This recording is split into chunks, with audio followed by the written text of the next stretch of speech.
Hello, welcome everybody. My name's Dr Ian Sandall. I'm a lecturer here in the university in the Department of Electrical Engineering and Electronics. Today, you can see, I'm going to talk to you a little bit about the Marvel Cinematic Universe. So the Marvel Cinematic Universe, I'm sure you're aware because you've come to this talk with that in its title, is a wide-ranging phenomenon. It's been going now for over 10 years. There's over 20 films involved in the franchise, all connected. But what's of these films involved, what lots of these characters do is they can exploit strange and exciting new technologies. And I'm an electrical engineer. So what I'd like to talk to you about a little bit about today is actually how close are we to actually making some of these technologies a reality? And could we actually have some of the Avengers technologies in our day-to-day lives or used by military and law enforcement agencies in the upcoming years? So that's what I'd like to talk to you a little bit about today. Now, before we start, we need to think a little bit about what we mean by technology. There's lots of technology and advances in the various Marvel films in the franchise. So there's things like superpowers, things that Doctor Strange's psychic abilities, Scarlet Witch, things like those. Things like superpowers, I'm not really going to talk about. We're not talking about what may or may not be possible for someone to do in an extra sort of century sense. There's also quite a bit in terms of new materials. So there's vibranium, obviously, which is mined out of Wakandia, which Captain America uses for his shield, super strong material. So while there are advances in material science and material engineering that take place, they're not so much what I'm focused on here. So I'm not so interested in new materials. What I'm more interested in is technology that may be possible, things that we might be able to do with current science and current engineering. So things like, could we engineer an Iron Man suit? Could we make a nano helmet? Can we utilize plasma-based technology or cloaking-based technologies? Those are the kind of things I'm going to talk to you about in the next sort of half an hour, 40 minutes. We're going to look at how close we are to potentially making some of these things a reality. So let's start with that first one, the Iron Man suit. So there we have Tony Stark in all his glory stood there in a mighty powerful armored flying suit with plasma jets on and plasma beam repulsors that come out of it. Now, can we make such a suit? Well, that's quite a broad question to start with. So we want to refine slightly what we mean by can we make that suit? Because if you scroll back, not just the sort of 10, 15 years of the film franchise, but going further back into the comics, TV series, cartoons that have existed in the past, there are over 85 versions of the suit. I've got a slightly older picture there that shows sort of 60 Iron Man sort of suits. That's moved on. So there are now 85 versions of this suit.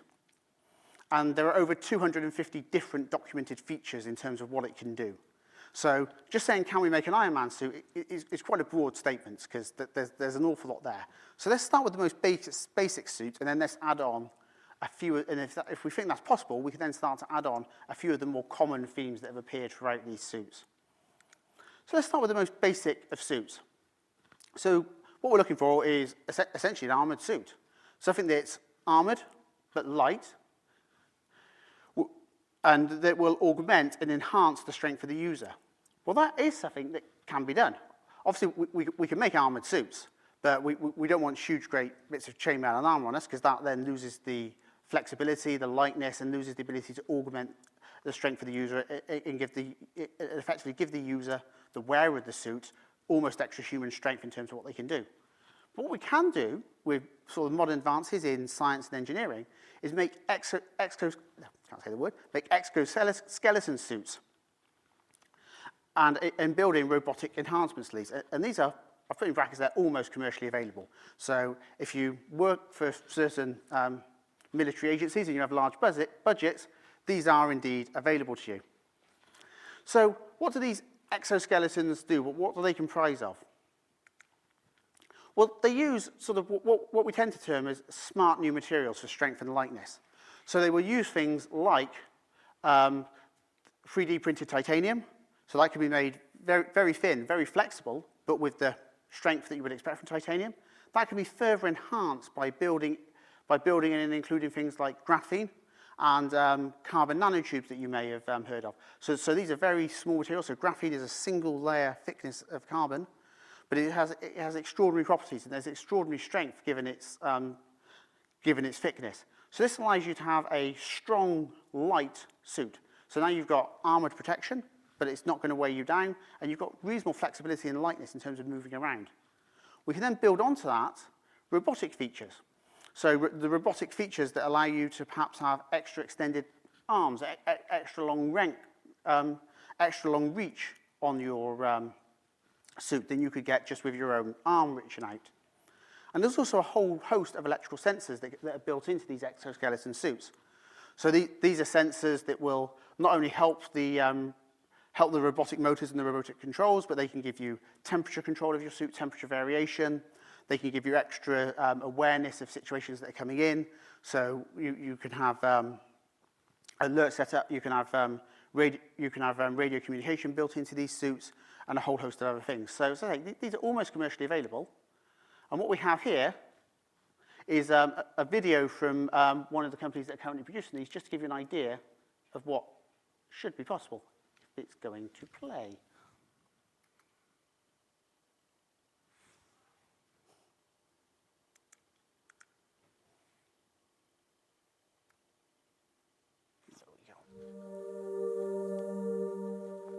So this is a company that are selling these. They're an American-based company that are manufacturing these suits, and so that they are now being released to military-based agencies. Their primary function at the moment is to help in sort of search and rescue type operations. So say that the suit has extra strength, extra protection, so you can go into hazardous environments with extra protection around you.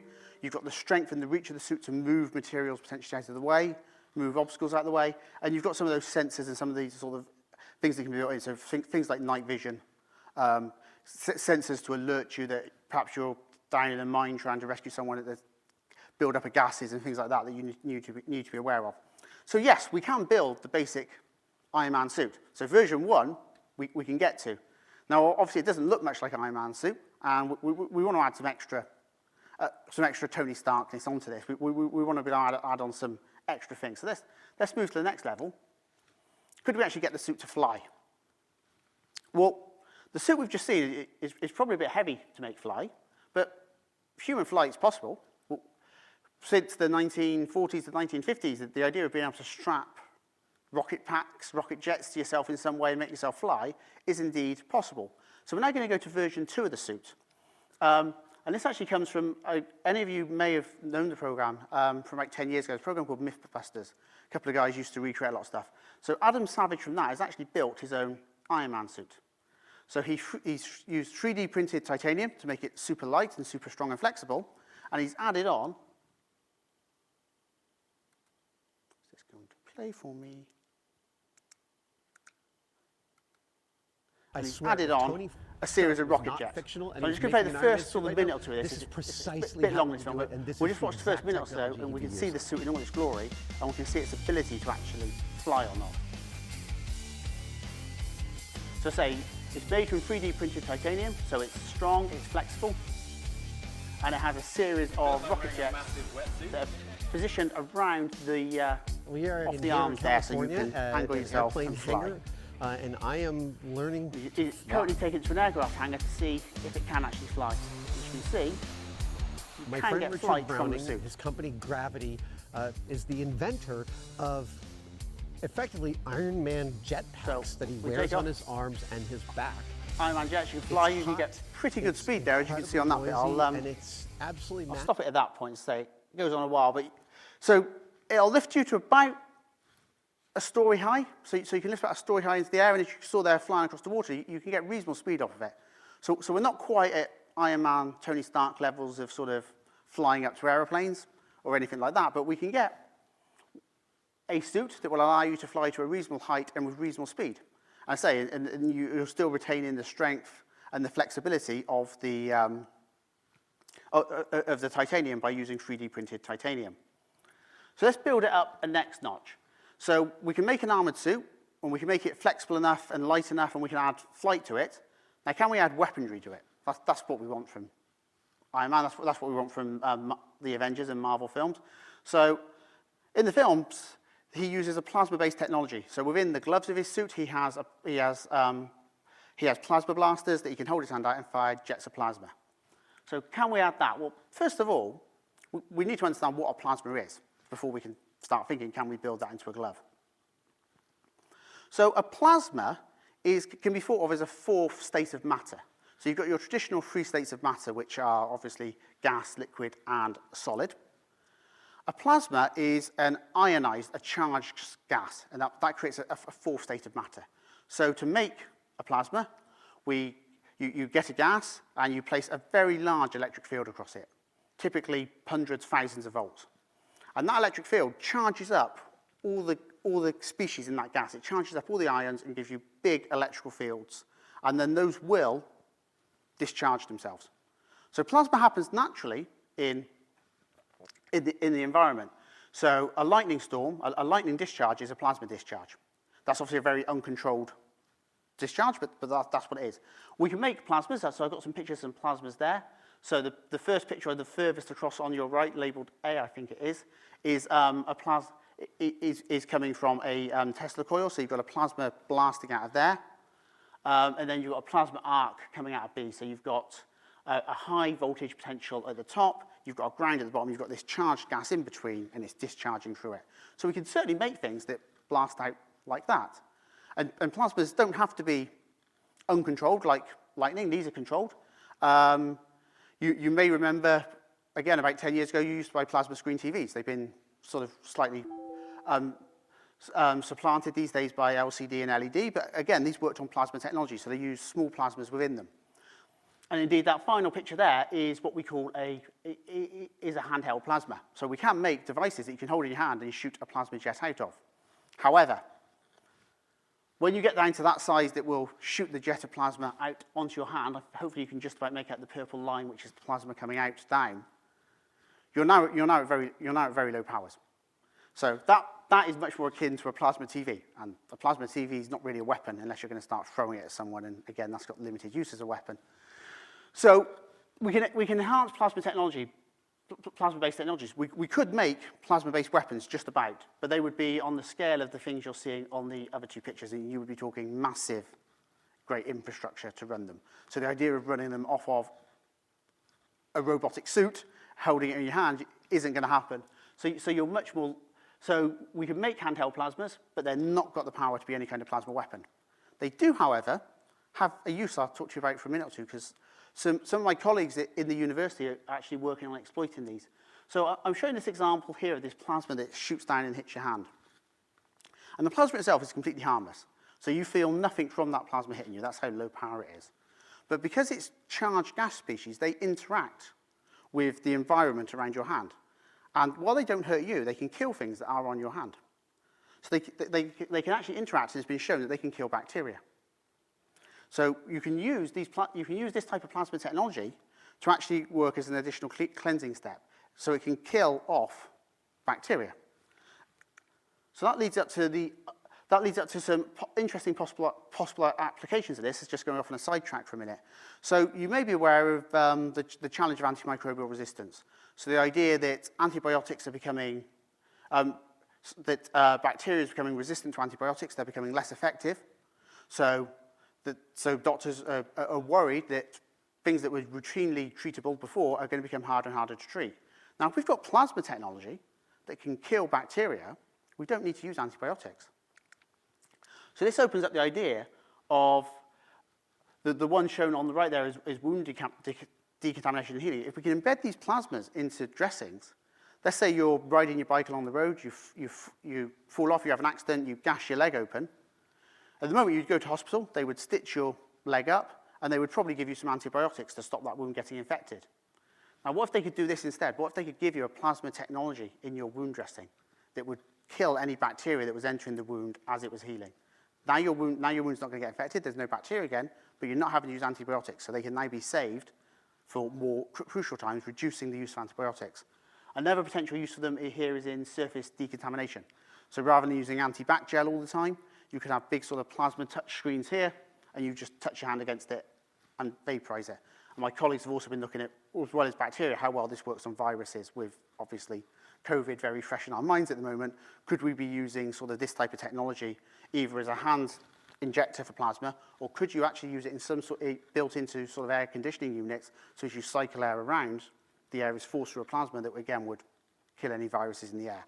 So we can't make Iron Man jets, which is the disappointing bit from the story that we want today, but we can do some quite neat things with them. So in terms of Iron Man, we can make a suit and we can make it fly. That's about the limit of really where we can get to at the moment. Let's look at another Tony Stark-based technology, though, and that's his arc fusion reactor. So the arc fusion reactor is the idea that he could build and harness a small, affordable fusion reactor to generate power. So currently, nuclear power is generated by the process of fusion, but nuclear fusion requires large infrastructure to create that. So could you actually create a power generator system that works on such a small scale as this?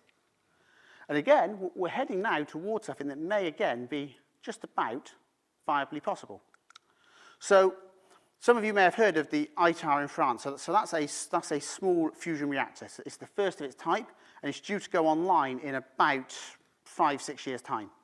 It'll be the first fusion reactor in the world. So currently, it's going to use a completely new way to generate energy. Rather than the fission that's used in current power stations, it's going to use fusion. So currently, power stations use fission, where they pull an atom apart. So they take the uranium and they split that apart into 2 smaller atoms, and that leaves some leftover energy that they utilize. Nuclear fusion takes the opposite approach. So this is what actually happens within the sun or within any star. It takes 2 atoms and it fuses them together, and that again creates energy, and it can create a lot of energy. So the first fusion reactors hopefully will be going online within the next 10 years. That being said, it's been a technology that's been 10 to 20 years away for about the last 50 years. So there's some scope as to whether that will actually happen.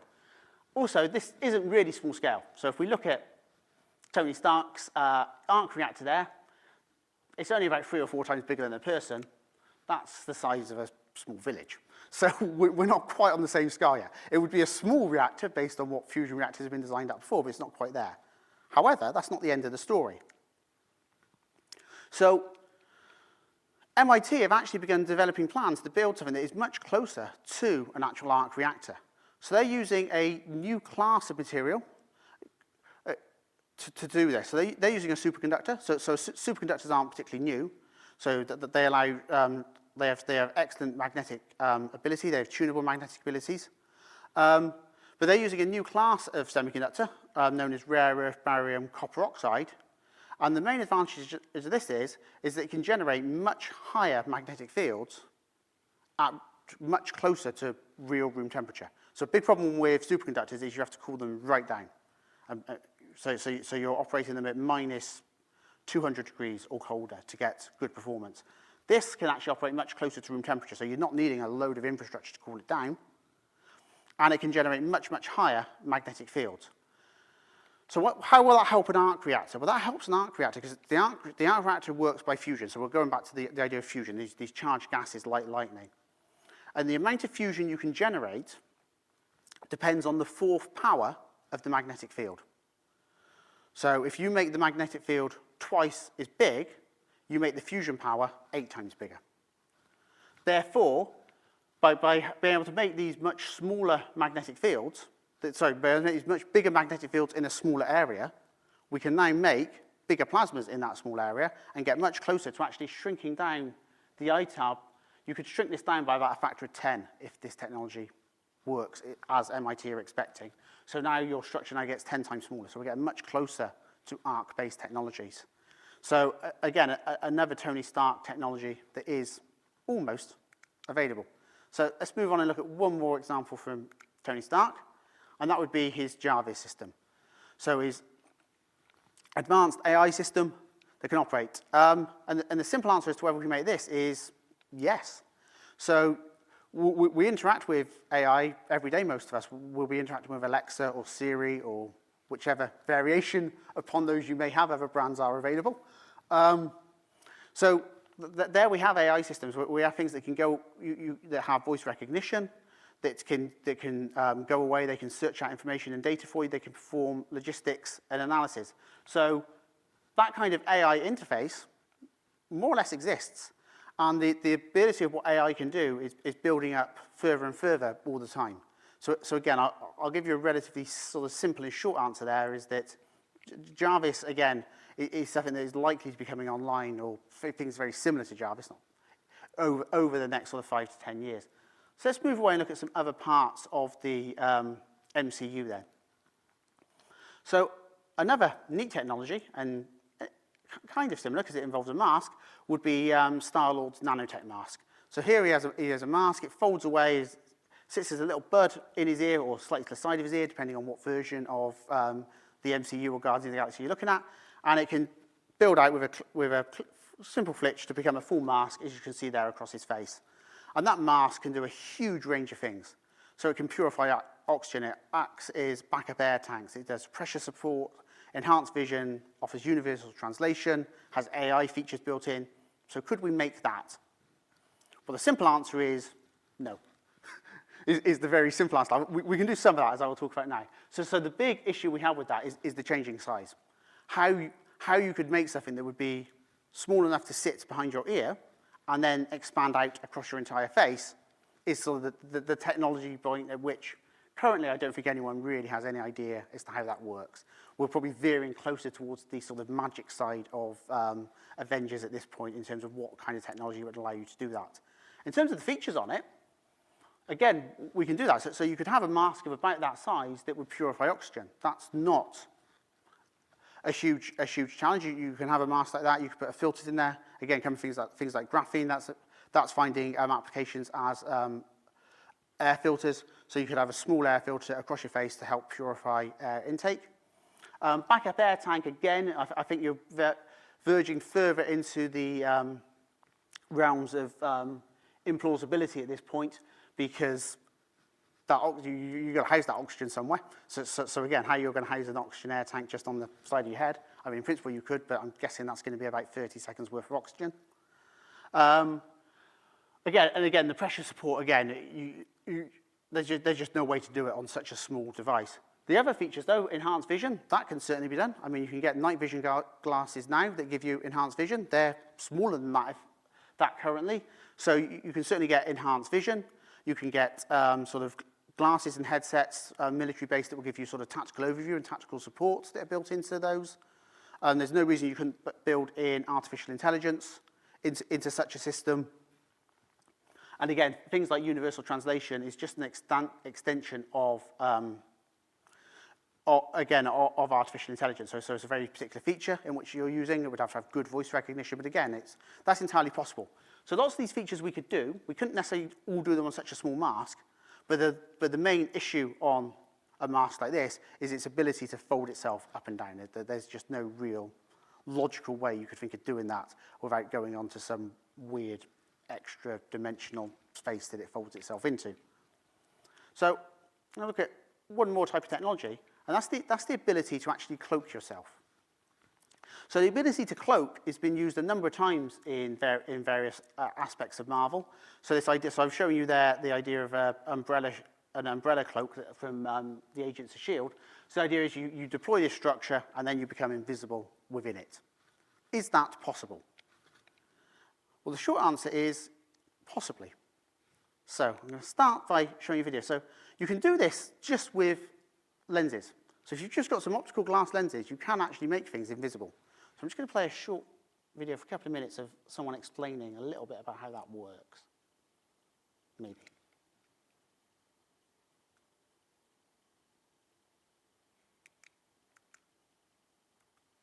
Okay, today I'm going to be showing you how I can make my hand. So you need to use a number of lenses, and you only have a very small area you're going to come out with at the end. So if you've ever seen Harry Potter, you might have dreamed about having an invisibility cloak, just like he has in the movie. So let me show you how I built my real-life cloaking device. So the way this works, as with any lenses, you build focal points in and out.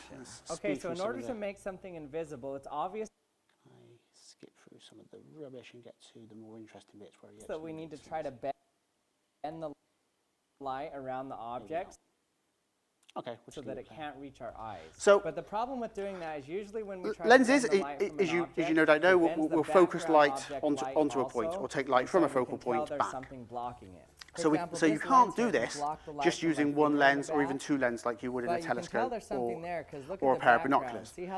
These allow you to focus objects from a far point. But actually, if you create four lenses, you almost create two telescopes parallel next to each other. And if you carefully engineer it, you can engineer it such that you get a dead zone in the middle, in which you do actually have invisibility. But you don't bend the light from the background. And we should get there. Okay, so in order to get this to work, you can't just use one lens, or two, or three, but you have to use four lenses. And you just set them up according to this equation. So you can set them up four lenses. So you keep these two lenses, you've got your four lenses, so you've got to set your points up as to where you want your focal points at the plane of these lenses. But there will be a point between these two lenses where something is invisible, except for in the very center of it. Here's what I mean. Okay, so let me show you what happens here. So first, the light is coming in parallel. And then it goes through this first lens and it converges into one focal point here. So you focus the lens through your first point. And then it keeps diverging and hits the second lens. So this focal point is our invisibility point. So everything's invisible except right at the center there. But then as you keep going, in order for the background to not look distorted, you have to recorrect the light that you made diverge right there. But the problem is that the image is now flipped 180 degrees. The issues you have with using lenses is you may know if you use telescopes and things, you get mirror inversion on them. Flip it back. Which is another reason you need to use your four lenses.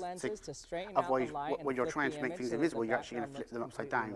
And then the distortion of a flipped upside down image around kind of gives away the image. So notice when I set these four lenses up at the correct lengths, it keeps the background intact. So when you set them up correctly, you've got the point that the background looks exactly the same. So you've got no distortion on the background. It looks like maybe a little distortion. So you can see on the lines in the background, you can look through and you see no background, and in the moment he'll place his hand through at the right point, and you'll see his hand disappear, and again the background looks absolutely fine. So the reason you're having to use so many lenses in such careful configuration isn't so much just to make the hand invisible. That you can do. That you could actually just about do two lenses, and there you can see. There's nothing in between blocking it. But look what happens when I put it about right here. As he puts his hand through, whoa. His hand just appears invisible around it. So the key reason you're having to use the four lenses to do this is to keep the background looking normal. You can make an object disappear with two lenses, but the background is inverted and blurred around. So you're giving a clear giveaway that there is something blocking your path. Whereas if you set it up correctly, as you can see here, you're actually able to completely block out a range of objects and create an invisibility shield. Now that's neat, but it's not really an invisibility shield in the sense of what we just saw here, because you'd have to have a series of lenses and you've got to be looking at those lenses in the right direction. So it's neat, it kind of works, but it's not exactly what we want. A better approach is to use what we call metamaterials. So metamaterials are where we specially engineer materials to bend light around them. And this again, is some work that myself and some of my colleagues have been involved in the university. So you may be familiar with the idea of objects having a refractive index. So that's essentially how light travels through them. So every object has a different refractive index. Air has a refractive index of 1. If you have water, you have a refractive index of about 1.3. So light bends slightly as it goes through water. You can see this. If you get a glass of water, if you get a glass, fill it about half up with water and put a pen inside it. If you look from the side, it will look like the pen jumps and breaks because the water bends the light slightly and bends it away from your eye differently to the air, and it looks like instead of having a nice straight pen or pencil, you've got a pen that has a little blur and a little notch in it going down. So if you want to test that at home, you can see that. So refractive index is well known and well understood. What we want to do is make objects which have what are called a negative refractive index. So a negative refractive index allows the light to bend around the object, kind of as you can see there. So now nothing inside the object can happen. And the way in which we do this is we make structures and we make very, very small features on them. So a classical object that we look at, so a normal everyday object we look at, the way light interacts with that object is to do with the atoms of that material.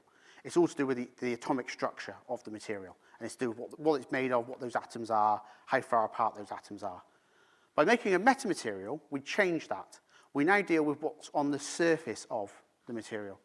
So the kind of thing we try and engineer, The kind of thing we try and engineer are objects that look a bit like this.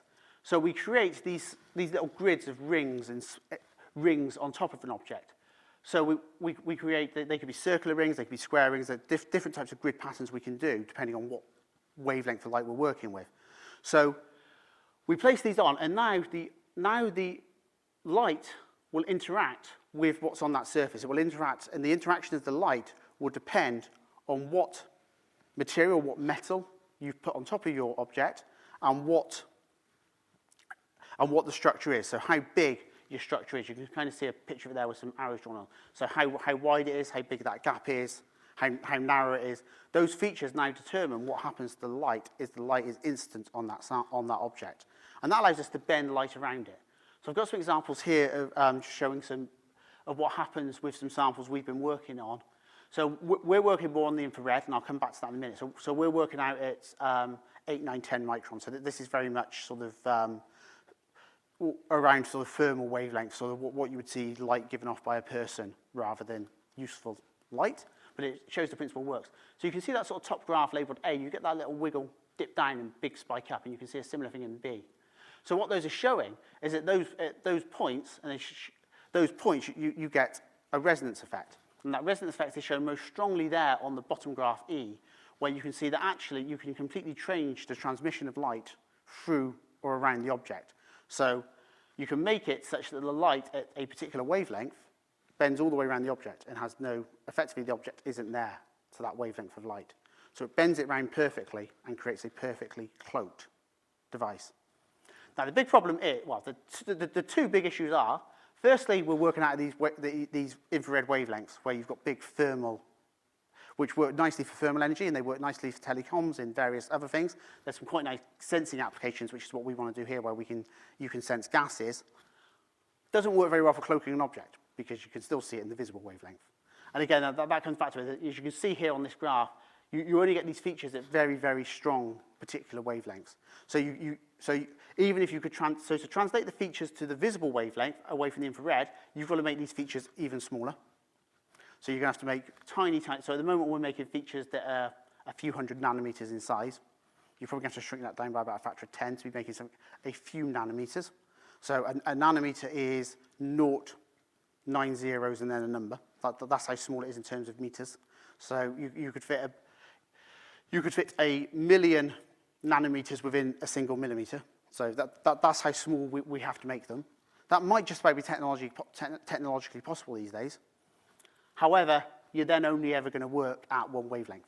So we could get one very particular wavelength, a nice defined shade of red, which your object would become cloaked at, but you'll see every other color it gives. So we're still some way off from getting these fully tunable and fully developed to give cloaking technology, but the first sort of steps have been taken, and we're sort of on the move there. So that concludes the talk as I had planned for you. So a bit of a whistle-stop tour, but some of the advances that are currently possible and some things that are still quite a long way off there in terms of sort of technology that's been developed, technology that's been displayed in the Marvel universe, and what we can potentially do to replicate or better it. I thank you for your time.